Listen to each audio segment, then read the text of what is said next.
Vous vous rappelez sûrement tous de ce fameux jour, celui où l'humanité avait ressenti cette même peur qu'elle avait oubliée il y a près d'un siècle, ce sentiment d'être dominé par des titans. Il y a 70 ans, ces monstres avaient déjà réussi à franchir les murs. Maria n'était pas tombée, pourtant un titan avait pu s'infiltrer. À cette époque, les humains ne possédaient encore aucun moyen pour se protéger. Un beau matin, quelque chose dont la forme était comme arrondie semblait tomber du ciel. なんで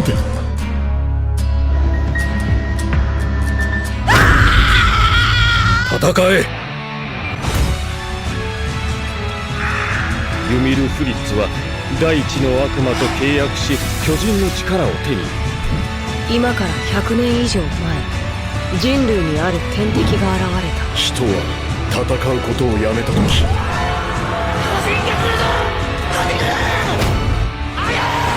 それができなければ繰り返すだけだ。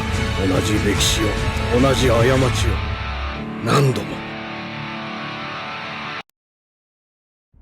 À l'intérieur des murs, un conflit éclata. Celui entre les adorateurs de Titans, un peu semblable au culte des murs qui prenaient Maria, Rose et Sina pour des déesses, et les éclaireurs, bataillons d'exploration de l'époque. La tête qu'on a tous vue au début fut jetée par un titan depuis l'autre côté du mur et appartenait au mari de cette femme nommée Helena. Ed, son époux, était commandant des éclaireurs. Après cette tragédie, Helena, n'étant pas dans son état normal, avait rejoint la secte des adorateurs de Titans. Par la suite, voulut ouvrir la porte du mur. Son visage laissait penser qu'elle était devenue complètement folle et soumise aux tendances perverses des fanatiques. Ces derniers, tous ensemble, se mirent à crier la même chose. « Ouvrez cette porte !» Solm, un soldat âgé de seulement 18 ans, décida de la raisonner. Une chose est sûre, cette femme avait perdu toute notion de logique. Épouse d'un commandant de division, à présent esclave de Titan. Quelle ironie! Ces adorateurs étaient très intelligents et employaient très souvent leurs méthodes de manipulation afin de recruter des gens. C'est ce qu'ils ont fait avec Helena qui venait de perdre son homme. Ce fut un immense succès pour cette secte, vu que cette femme était importante. Mais quelque chose n'était pas normal, car c'est à la garnison de s'occuper d'une telle situation, non pas aux éclaireurs. C'est un peu comme ce qui s'était passé dans la saison 3 de Shingeki no Kyojin, avec un bataillon d'exploration spécialiste de titans, qui se battait contre des humains. Alors, où est donc cette faille? Un haut gradé du gouvernement fut capturé et était même prêt à se faire couper la tête. Ces passionnés avaient vraiment tout orchestré. À la sonnerie de la cloche de la liberté, indiquant à la fois la délivrance des soumis et l'heure du châtiment pour les plus innocents, l'homme fut exécuté et la porte du mur s'ouvrait petit à petit. Tous commençaient à entendre des bruits de pas. Il n'y avait qu'un seul titan, pourtant plus horrible et plus effrayant que ceux que nous avons connus. Alors qu'il écrasait et dévorait plein d'humains, on aperçoit là-haut dans le ciel un oiseau qui contemplait tout. Détail à ne pas négliger puisque ça nous fait rappeler plein de choses. Après ce terrible accident, on apprit que le titan avait rebroussé chemin.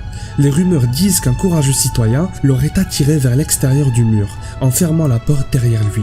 Cependant, à cette époque, tout était encore flou. Les humains ignoraient tellement de choses concernant ces prédateurs. Le titan a très bien pu quitter l'enceinte parce qu'il ne pouvait plus manger. On peut alors imaginer plein d'autres explications possibles concernant cela, et j'espère qu'on aura la réponse. N'oubliez pas, je suis en train de découvrir comme la plupart d'entre vous. Ces deux soldats se retrouvent face à de nombreux problèmes.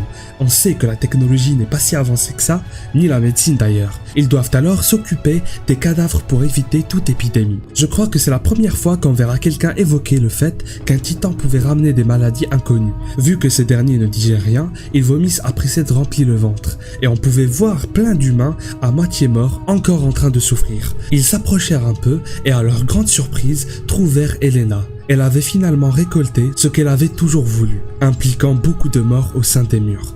Mais le plus troublant et atroce est le fait qu'elle était enceinte. Choqués par ceci, ils commencèrent encore une fois à se poser des questions très bizarres même, et se demandaient si les titans pouvaient naître dans ce tas de vomi. Sachant qu'elle était enceinte, la réponse devait être logique, un bébé humain est là.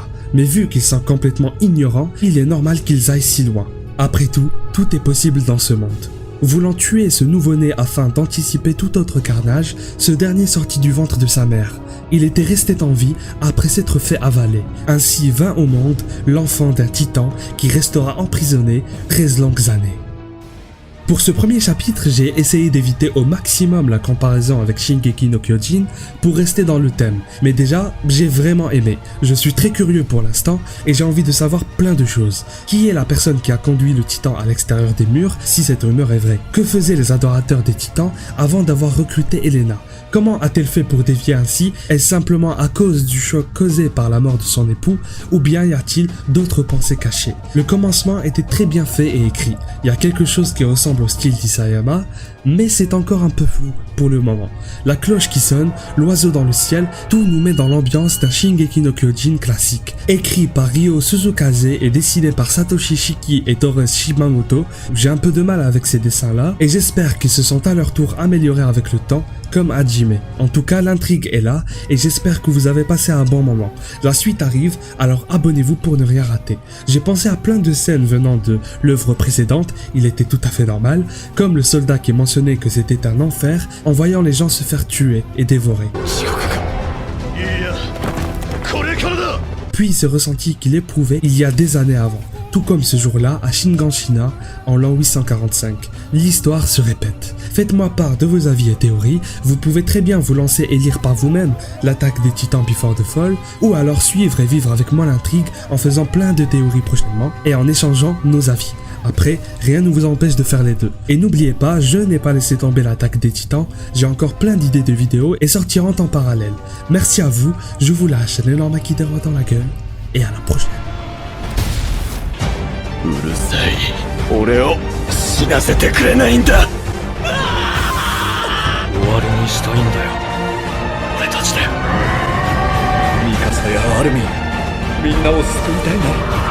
その名はエレン・イエーガー。ユミル・フリッツは自由のために戦った。名は進撃の巨人。